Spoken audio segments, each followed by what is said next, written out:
Good morning, good afternoon to everyone.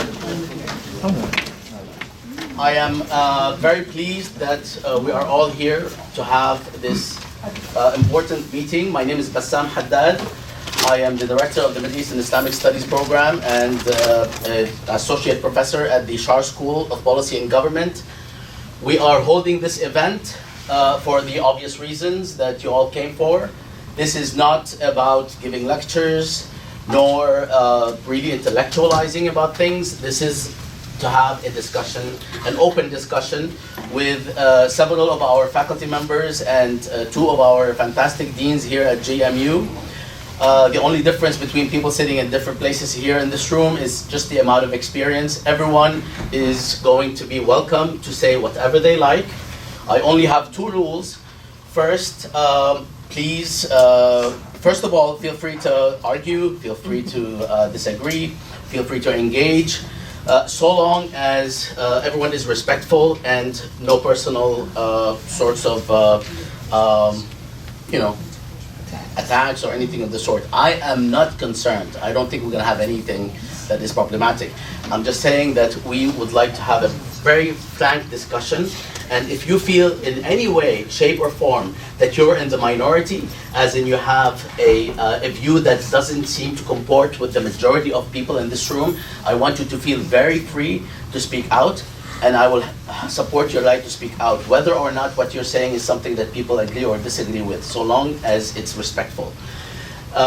We have a lot of fantastic speakers, and we don't have too much time, so we will start, and I will spare you the introductions that we do regarding our fantastic programs and the sorts of things that are happening at Mason. Stellar things are happening at Mason. That's my summary. You can check out our website, meis.gmu.edu, to find out more about events of the sort. And I'll start now by saying that this event is actually co-sponsored by a number of units here at George Mason, including Middle East and Islamic Studies, Cultural Studies, History and Art History, Center for Global Islamic Studies, Schar School of Policy and Government, Sociology and Anthropology, Film and Media Studies, Center for World Religions, Diplomacy and Conflict Resolution. And we are very lucky to have 10 faculty members, as well as two of our deans that I will introduce in a second, because they will actually open the discussion. And I will be moderating this event. I will not say anything right now of substance, that is, other than that, the reason we put this together is actually to address questions of anti-Semitism, Islamophobia, and various forms of discrimination in the name of religion. What I would like to start with is share with everyone just one thing, and that is what's important is not just that. What's important is for us to be, quote-unquote, intersectional about how we approach these things. In other words, we need to understand the various forms of discrimination that take place that cross-cut with what we are addressing. So we're not addressing sexism, we're not addressing other forms of racism, we're not addressing forms of classism and all sorts of other issues. One of the reasons I was interested in doing this is for us not to be sort of monist. Monist is a word that reflects how someone is focused only on one thing. All of these things have to be taken together, which actually increases the burden on us to be extremely aware and extremely careful and thoughtful. But it means that we are not just focusing on one thing at the expense of another. And this is, I hope, something that will come up in the conversations. I will yield now to our speakers. Let me quickly introduce them now, because as we move from one speaker to another, each will have 2 minutes. We are not going to interrupt to actually introduce them. I will only introduce them by names. Professor Maria Dekake, Professor Lisa Breglia, Professor Hatem El-Hibri, Professor Brian Platt, Professor Noura Erakat, Professor Hossein Yilmaz. I'm just a potted plant. She's joining us. Ellen Leibson. Professor Ellen Leibson will not be speaking, but will be speaking, but not necessarily as part of the listed speaker list. Dean Anne Ardis, Dean of the College of Humanities and the Social Sciences, and Dean Mark Rozell, Dean of the Schar School of Policy and Government. I will now yield the floor to Dean Ann Ardis, who will open the discussion, and then Dean Mark Rozell will follow suit.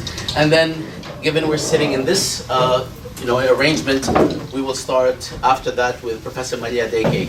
After the 2 minutes that each has to speak, we will open the floor for a discussion. Each person who speaks will also be limited to 1 minute to 2 minutes. And then we will also respond, or whoever is responding will also be limited. And I will be a bit stern with the timing, so as much or as many of us here can actually chime in. Thank you very much for being here. Dean Ann Ardis, it's all yours. So very quickly, I will concede most of my time to other speakers. Thank you for coming. This is an incredibly busy part of the semester. I'm actually amazed that so many people found time today to be part of this discussion. Clearly, Bassam thank you, Bassam, for coordinating this, for finding your colleagues in 2 colleges to help you with beginning this conversation. But this set of speakers here is beginning the conversation. What we have in this room is many more voices to be heard from. So thank you for finding the time for this. Good luck finishing the rest of the semester. And Mark. Great, thank you. Thank you, Ann. I'm Mark Rozell, and I actually studied the intersection of religion and politics, one of my fields of expertise. But when I was in graduate school many years ago, there were no courses in political science. Most of the professional colleagues in the field at the time considered that religion was really not an important explanatory variable in trying to understand why people behave the way they do politically, why they vote the way they do. That has changed dramatically since my time in graduate school. We have come to understand the really key importance of religion as a motivating factor for people's political behavior. And that has become one of the fastest growing subfields in my discipline of political science. But in studying this, never did I think events such as what was experienced in Charlottesville, which really shocked me to my core, would happen in this country. And it's been a very sad thing to see the rise of some very strident fundamentalist movements and intolerance that has occurred. And we haven't had the best signaling from the very top of our government as well to try to raise people up to a better standard. So I applaud you for being here today for this. One of the things that concerns me about the nature of our political discourse today is that people are seeking out sources of information that reaffirm their own beliefs, and they're really not trying hard enough to reach out to people with different viewpoints and try to challenge themselves a little bit more and try to understand the other much better. We have seen, for example, sorting patterns in the American population where people are choosing to live in places where they don't have to confront being with people unlike themselves. Political demographers have been studying this and say that this is a real pattern now in the American population. So we hear all the time that George Mason University is one of the most diverse universities in terms of its student body in the United States. That's a wonderful thing, and it's a wonderful opportunity that you have this period of time in your lives to interact with so many different people you might not have met in other contexts in your life. Take advantage of that. Seek out people who you know you disagree with, who are different, spend time with them, get to know them better.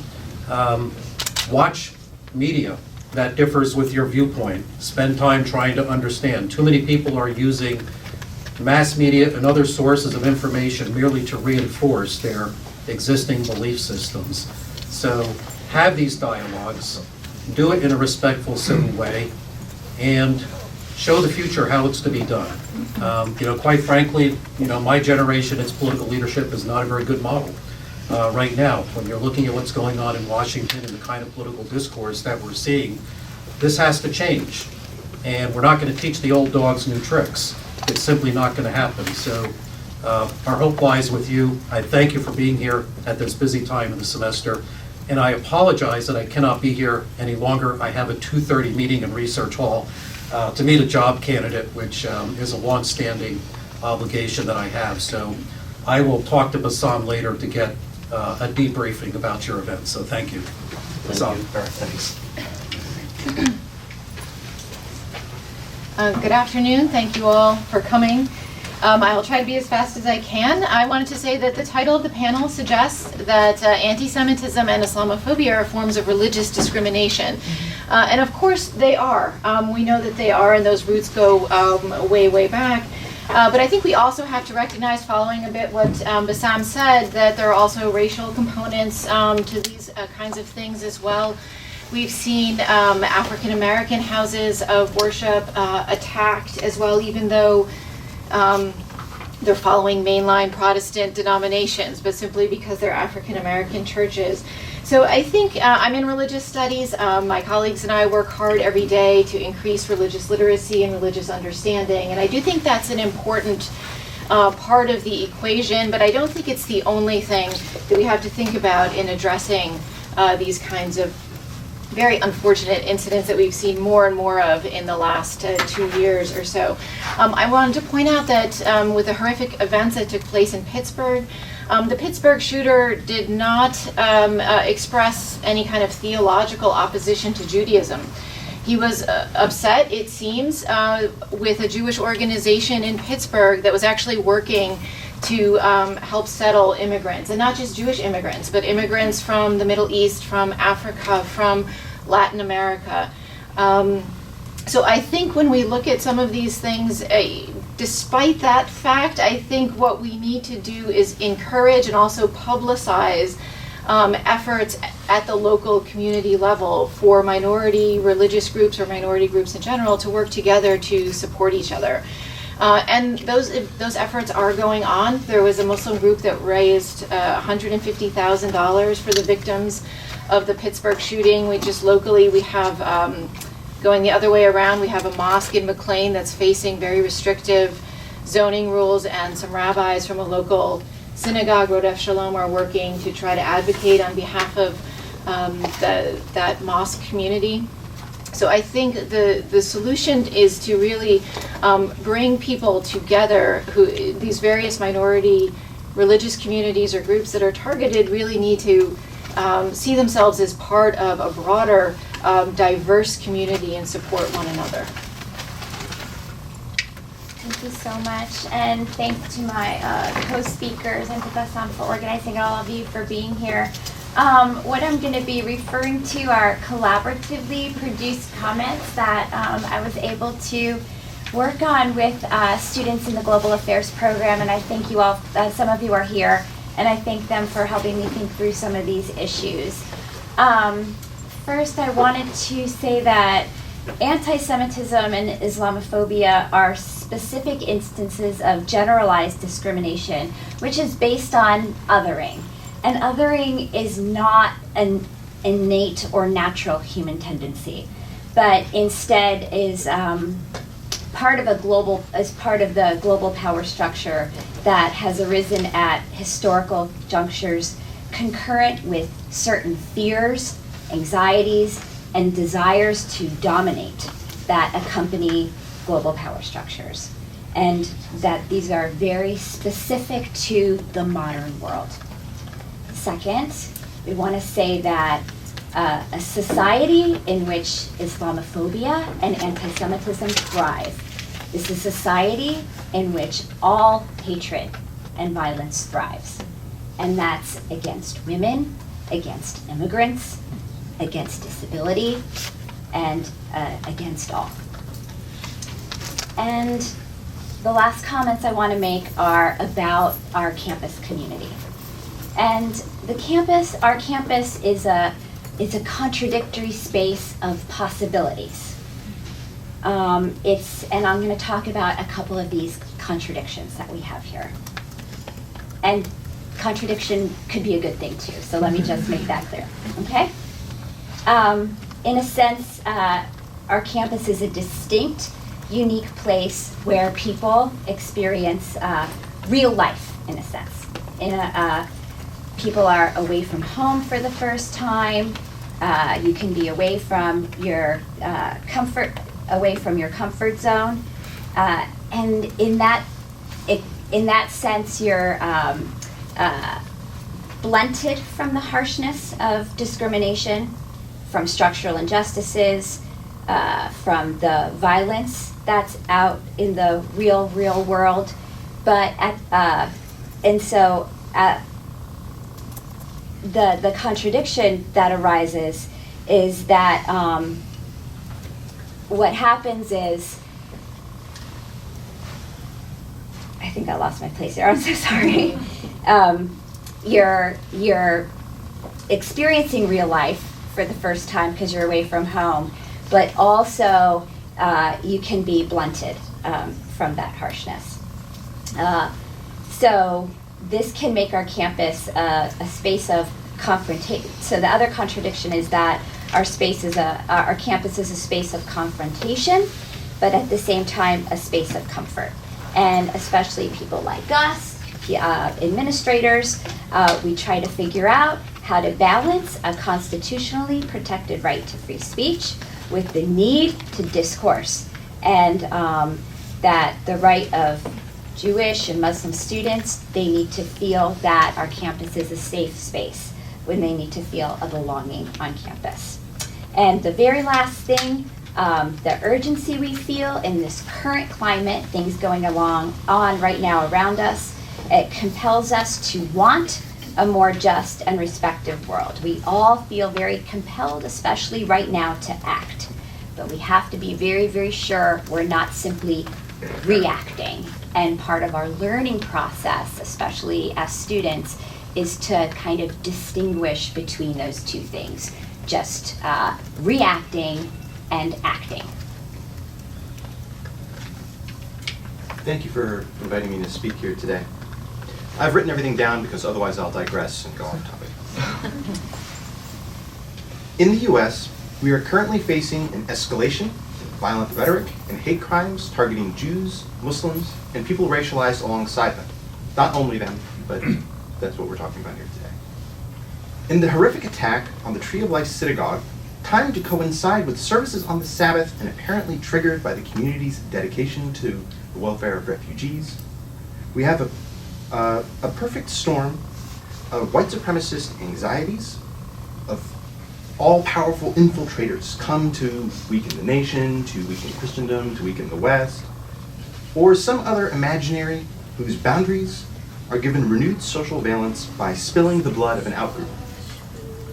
In this case, a man enraged by racist sympathies and deputized by the state as it is currently configured, the state broadly understood here to mean those tacitly approved to act on its behalf but officially disavowed, this brings to light not some kind of aberration, but a deeper logic with a sadly wide acceptance. I think we would do better to understand the ground in which these sentiments grow. When we play Spot the Racist, we fail to account for the social and cultural depths required for anti-Semitic and Islamophobic nonsense to bloom. I think that it's low-hanging fruit for those of us in the academy and students to simply debunk anti-Semitism and Islamophobia on their intellectual demerits, and that too little is accomplished by playing Spot the Racist. In the face of objectively escalating hate crimes, I believe that what we need is a bigger task for critique, and a more open embrace of the ideals that universities can strive for. We need to rely on anti-racist critiques and histories that derive from traditions here in the US and beyond, because at minimum, anti-Semitism and Islamophobia are themselves international movements. Here at GMU, which is actually one of the most diverse universities in the US, and with proximity to DC, we can play an active role in steering public conversation on these issues. Look, like the neo-Nazis, the anti-Semites, and Islamophobes have multiplied in online platforms. And from what I've encountered, most of our students would love to dissect these phenomena the way that medical students examine advanced diseases. But if you'll allow the metaphor, one doesn't come to understand and beat back an airborne infection by pumping it into the lab's offices.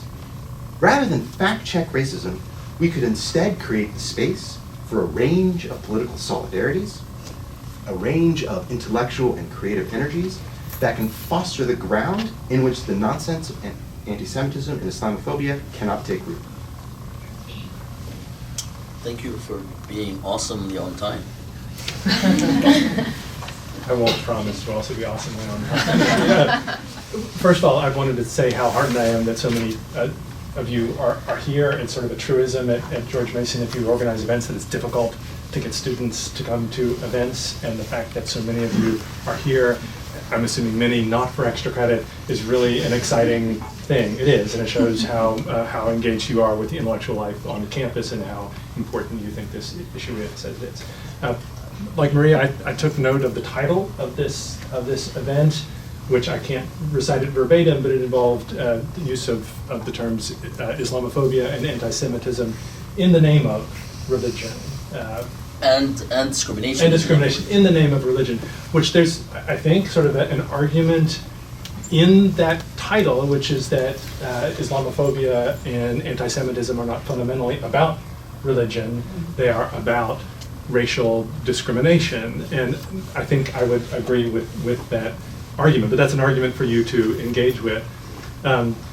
And one of my experiences in the classroom in talking about racial discrimination, although I don't have expertise in either anti-Semitism or Islamophobia, is that academics tend to approach racial discrimination by emphasizing the constructiveness of the discourse that people use to discriminate against that other group. When we talk about African Americans or Muslims in America, and we identify or expose to light how artificial or arbitrary the attributes are that the group that is doing the discriminating uses when doing the discriminating.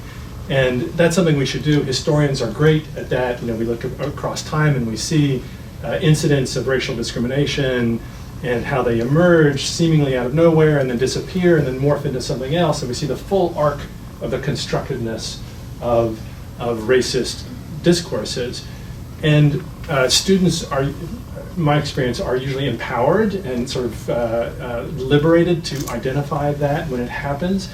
But it's also a kind of a frustrating experience because when we see that racial discrimination, racism is constructed, we assume that that alone will cause it to dissolve, right? When you identify it as being emerging out of nowhere and not describing the essential or true characteristics of the groups that's being discriminated against, you just assume that people would identify that and then it would go away. But as you know, it does not, and so I'm just sort of identifying that as a point of frustration that I've experienced with my students and in myself. But what social scientists have shown helps to make it go away is in fact personal human engagement with the people who are the targets of the discrimination. And I just say how, just looking around this room, how exciting an opportunity it is for you to be in classes where you have the opportunity for that kind of engagement, because that, rather than simply the theoretical work of identifying the constructedness of a racist discourse, is the way that prejudice and discrimination does in fact go, well, maybe not go away entirely, but at least wane for the moment, and in some cases that's the most we can hope for. Thank you. I want to echo everyone's appreciation for Bassam, organizers, for your audience being here and being engaged. So I want to also agree with my colleagues on the distinction between whether or not this is about religious tolerance or in fact about racism. And the distinction is there are entwinements, but if we're thinking about tolerance, it's one about acceptance and making room for everyone. When we're thinking about racial discrimination, we're thinking about dominance and a particular class that seeks to dominate others. And so that becomes very relevant in the political moment that we're living in, and it also becomes very relevant in thinking about what is the relationship between Islamophobia and anti-Semitism. The more accepting that we are, and there is a bit of a sanctioning of Islamophobia in the United States. It becomes a sanctioned place where you could say a lot of problematic things about Muslims before red flags go up in ways that you can't say about other groups. And that, you know, obviously that's historically rooted. I'll let the historian tell us more about that. But we can't, you know, as the saying goes, you can't allow that because it basically opens the door for discrimination and racial exclusions of other groups, as we've seen. And so the entwinements between Islamophobia and anti-Semitism are close. There isn't a way to combat one without combating the other and without combating all forms of exclusion and frankly taking on racism head on, right? And so what are the outcomes of that racial domination? It looks like, you know, how are we talking about this? If it was really just about tolerance, then there wouldn't be the certain images that we get when we think about Muslims. For example, when we're thinking about Muslims, it's very much racialized as a Middle Eastern Muslim. It's very much entwined with US wars in the Middle East. It's very much entwined in the war on terror in Guantanamo.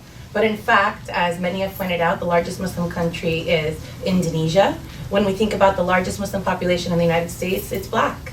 And so who are we excluding? What are those erasures creating? In the same way that when we're thinking about anti-Semitism and the way they've been, Jews have been racialized in Europe and in the United States predominantly, it's excluding an entire population of African Jews and Middle Eastern Jews who are also part of this framework. And so what is there to be gained by pulling back those erasures and working together? And then finally, if we're in fact thinking about combating racism, then that has to do with combating political structures of domination. And so here I'm going to pull on my own literacy in human rights law and constitutional law.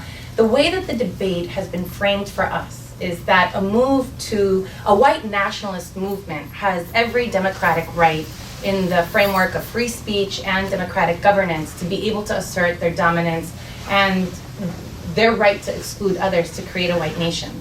Right? So Richard Spencer has said that this is part of a movement for sovereignty. This is how democracy works. And I want to push back on that to say that, in fact, what we've done as human society over centuries is to shrink, increasingly define norms and morals for ourselves of what we think is actually within the realm of debate and what we've already settled. And so, similar in human rights law, no matter how many people in the world want to commit genocide, enslave others, or torture, that's a jus cogens norm. You cannot democratically move to ever legalize those atrocities again, right? In the same way in the United States, we limit free speech. There are certain things you cannot do because you're infringing on the rights of others. And so how is it that we can balance our democratic ideals and representation while also insisting that there are limits to what that looks like? Especially when it creates violence and exclusion for others.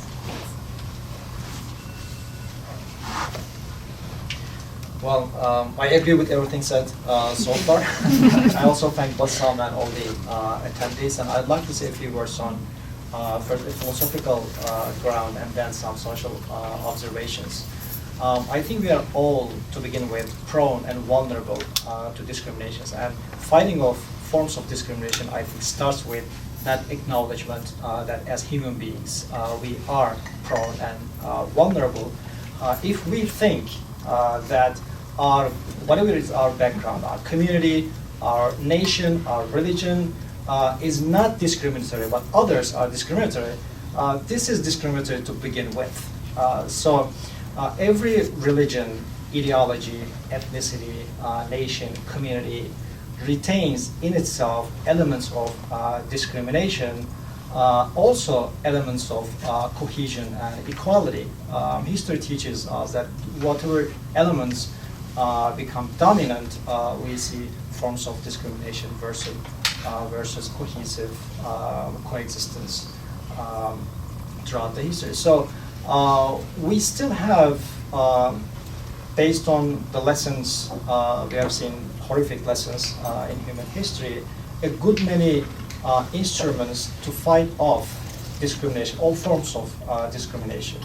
But still, we have dramatic failures. So why do we have these failures? And I would like to, among others, highlight two attitudes, not among the necessarily people who are profiled as discriminators, but among the people who fight off discrimination.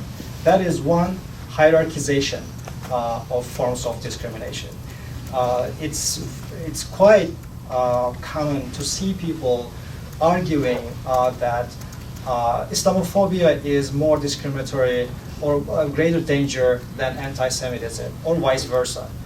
So these are all should be considered equal and emanating from the same attitude. And the second problem is diversion, not us, but them.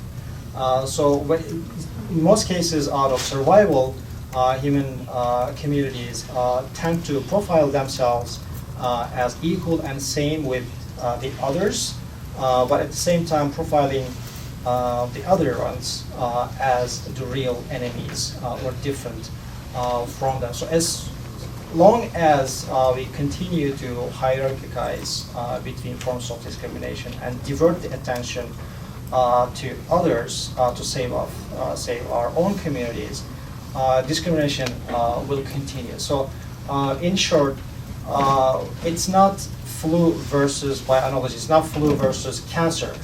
These all should be considered as forms of cancer, so no symptomatic treatment is needed here. All needs chemotherapy. Thank you. Thank you very much. I'm going to make a very revealing announcement. You all might have thought that this is about fighting discrimination. Professor Amiri, I would like to acknowledge you before you leave, along with the other professors who joined us. I apologize for my phone. Thank you for joining us. Thank you. I'm sorry, have a meeting. So as Professor Amiri leaves, I'm going to try to finish quickly. This is not about discrimination. This is a psychological experiment about finding out if professors can actually limit their comment to 4 minutes, and we succeeded. This event is over. No. Thank you so much, everyone. I would like to say one thing and then open the floor to discussion. And I would like to acknowledge the remaining professors who joined us, and that actually makes my heart warm. The last bit of the title, and discrimination in the name of religion, can be interpreted in many ways. The interpretation that I would like to provide is the fact that people who are Muslims or Jews are discriminated against here, elsewhere in the world, and of course many others are, including Christians in many parts of the world. But there is another form of discrimination that I would like to highlight, and we all need to actually understand that it's just as problematic as the others, and that is discrimination by religious groups against people who don't worship the same way, okay, or against people who don't worship at all. And that is not something that should be left on the side as if it's, again, a lesser problem. It's exactly problematic, as problematic as the other problems, whether it happens in the United States, in Europe, in the Arab world, in the Muslim world, in Israel, in Africa, Latin America, Southeast Asia, wherever it happens. This is also another very problematic